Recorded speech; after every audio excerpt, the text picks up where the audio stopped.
G'day everyone, my name's Kerry C. I'm a woodturner based in Queensland, Australia, and this is our woodturning workshop mini tour. This is Rosie, my eldest Kelpie, and this is Reagan, the youngest, who is 4 years old.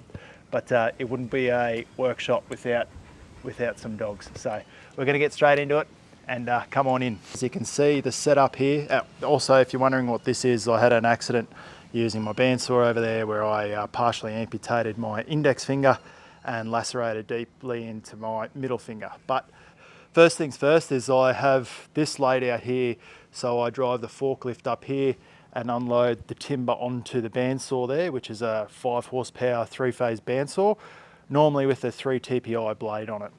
Over here you can see a whiteboard, which is normally set out with all the months on there, but as at the moment I'm not turning at all because I'm not allowed to use my right hand. So it's a clean slate ready to go for the new year, or as in jobs that come in that people are prepared to wait for.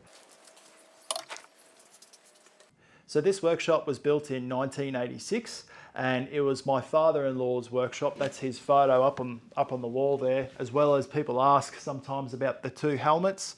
The helmet on the left is his helmet, and it's just a wonderful thing to have him in here with me whenever I am working. So, and yeah, so it's now come along a long way to be transformed into a woodturning workshop, where at the heart of it is the VL240, the workhorse of this workshop now, and it is made in Australia by Vicmark, who are 40 minutes up the road from me. So it's very convenient to have those fellas just up the road. But like I said, it's the workhorse. I've got my light here, I've got my suction just off to the right, I've got my tools off to my left, and then my sharpening station off to my right hand side over my right shoulder. And I've designed it that way that I work in a triangle. So whenever I need to grab another gouge, it's one step over and then I've got my tool that I need. If I'm working away and I need to sharpen, I just take a step over and then I can sharpen all my scrapers on that Robert Sorby Pro Edge there, and I can do all my gouges on the Vicmark slow speed grinder. I've designed it like that because most shops and kitchens and things like that, they're all workspaces and they design them in triangles, a working triangle. I'll go into more depth about that. I'll put a video in the description below, but I'm also going to upload videos about each section in particular and go into a little bit more depth about what stones I use and all that type of thing. On the lathe, I normally have a little, there it is here, a hone as well. So it's quite convenient to have that there. And like I've said previously, I always have these magnet trays all times, very convenient and handy to have. So this is the lathe. It's on a custom built workbench that my father-in-law made, and everything in the shop is on casters, so caster wheels. So I can move things around and position things where I need.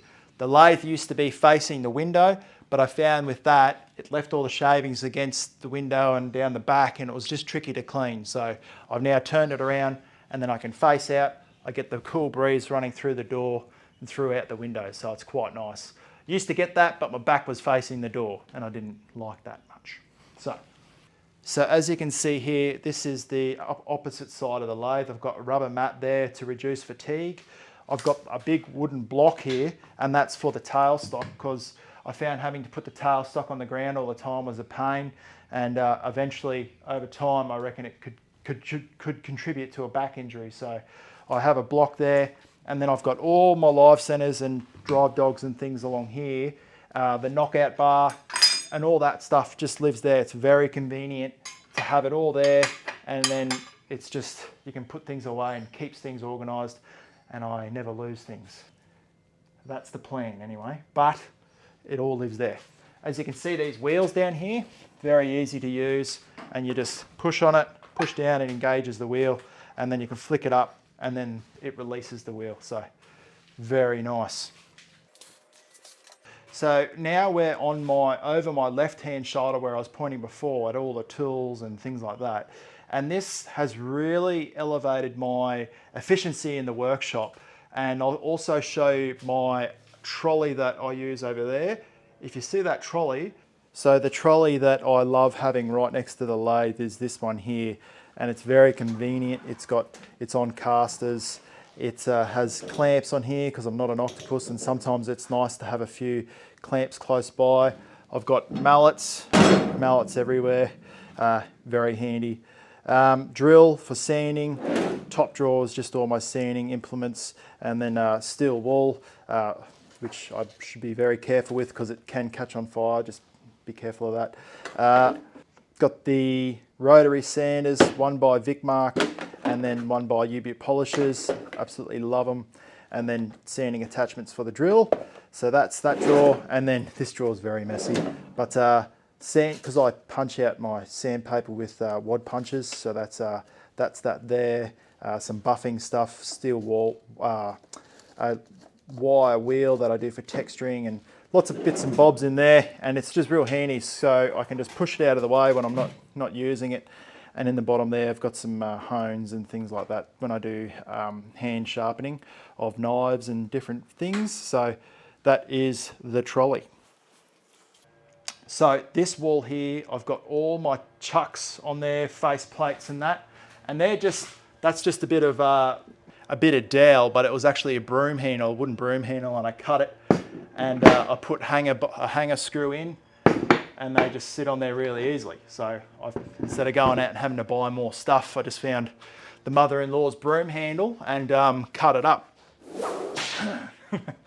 So now these are, I've got all my gouges along here. So this wall has got everything on there that I use predominantly a lot of. So pretty much from here up I use, and these are sometimes bits and bobs that I use. Up the top, I've got all my measuring tools, dividers and calipers and things like that I use a lot of. I've got the Glen Lucas remounting plate, a big soft cushion plate up there as well when I used to remove the tenon with on the lathe before I got the vacuum pump and the vacuum chuck. So now we go over here, and one safety thing I'll just mention, and I believe everyone is probably aware of it, not to keep rags laying around, and that because they can self-combust and catch on fire.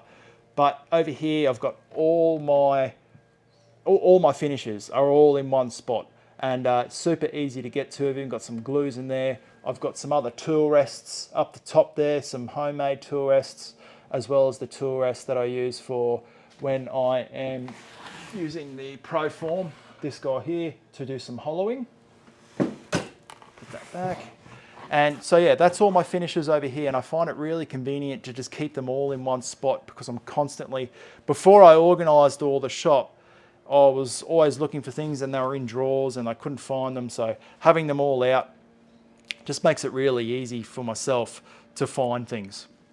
Now we'll go over this side over here.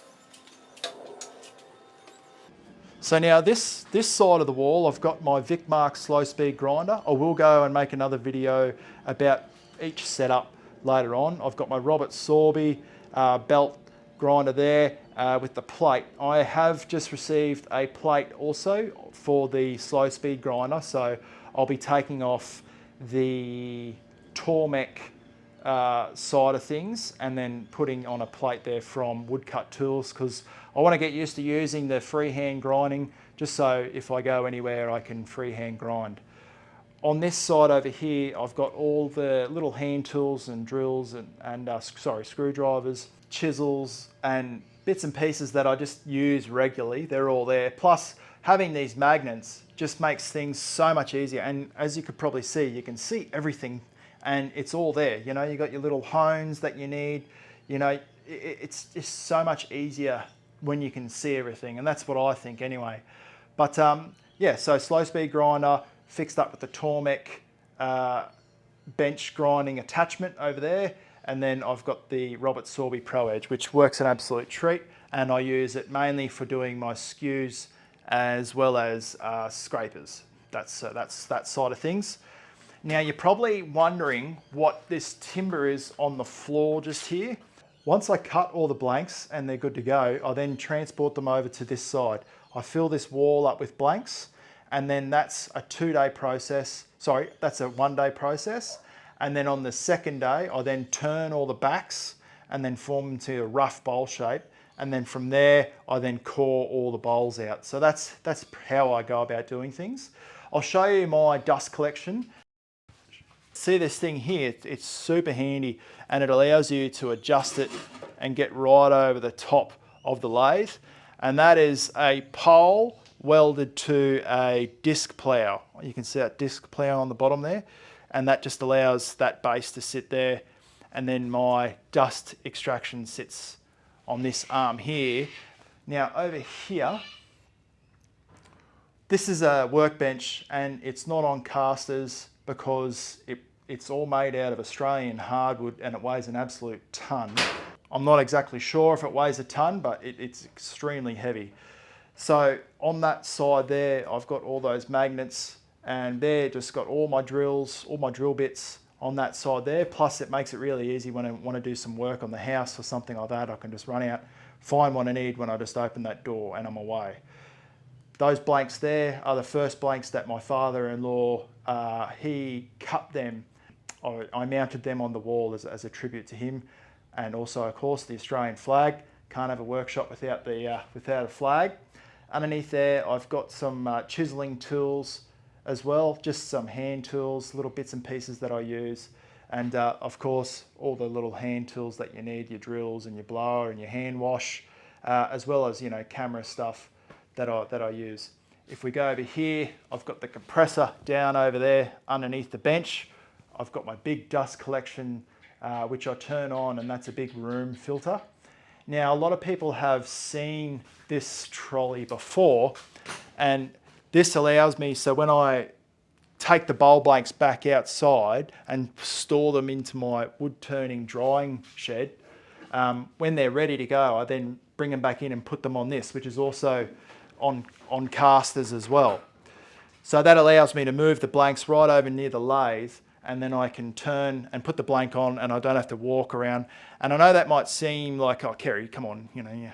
But everything you can do that I have found that cuts out a few steps in the process, not just physical steps, but having to put something away or having to stack something over there. If you can just simply put it back on a rack and then push the rack out of the way and continue on your next project, I found that for me that it just speeds things up. And the biggest multiplier of speed for myself was when I first we bought the forklift, and the forklift has pretty much 10x'd how I go about processing the timber. What used to take me a day in moving timber with a removalist trolley, I now just pick it up and move it over, and it takes how long it takes me to start the engine of the forklift and drive it to the shop. So it's amazing, and it just has worked so well. So this is a racket storage system. They were very kind to send this out to me. And on the front there, I've got some more dental tools and things like that, magnet trays. What do we got in here? In there, I've got more hand tools. So I put this stuff in here to try and keep it clean, but also just to keep it out of the way and contained more belts for the Robert Sorby Pro Edge. And then all my grinders, power tools and stuff live in here. This one's really handy when you want to remove tenons. This is super cool. It's actually by Arbortech, and they're all little chisels that you can put in, and it's an automatic chisel. Super cool. I haven't yet used it, but I thought I would have used it by now, and that's it. That's it there. It's very cool. It's an absolute mess in this drawer, but trying to do this one-handed. But and then I move along here, a little template guide. So if you want to get the different shapes of something on the outside, it's super handy to have, especially for replicating things. Top drawer here, I've got my super glues, all my different types of colors that I use, and I give people options when if things are going to have a defect, the colors that they might like, I just ask them and then add that to the piece. Moisture meters, I'm missing one, I meant to have two. Coffee grounds, little spongy thing back here. I've got more of them that I just use when I'm hand sanding. It just Velcro grip onto that. All different types of attachments that I use for when I'm sanding. So that one there, very cool, polish one. And then last but not least, some more odds and ends that I use around the shop, my burners. This is just a cheap burner. I find it really effective. It's by Flame Trade here in Australia, and it didn't break the bank. I think it was about 90 bucks or something. I can't exactly remember. Oh, and this is going to be cool when I get these up and going and get back to turning again. It's going to be great. So yes, I'll make separate videos about all this stuff here as well. This here always lives on this bench. It's a whiteboard, so if I get a phone call during the day and I need to remember it, I can just quickly jot it down and then get back to what I was doing. You know, I can write out the week what I'm doing there, some notes on the side. If I get a phone call, I can, you know, take notes. More tools at the back here, more gouges and more different detail tools. My glue, and yeah, just odds and ends at the back. And this is another sandpaper storage, so I normally keep this for my smaller discs in there. Very handy, very nice. And yeah, I just find this super easy because it's on casters and you can move it around. And behind there lives all my router bits and bobs in there, and that's also my retractable air compressor lead. And yes, bed extension for the lathe, vacuum, and pump for when I am using the vacuum chuck, so that lives under there. So I'll make a few more videos about going into each section into a little bit more depth and how I go about my wood turning process. But I really hope you enjoyed the video, and I will see you all and talk to you directly. Cheers.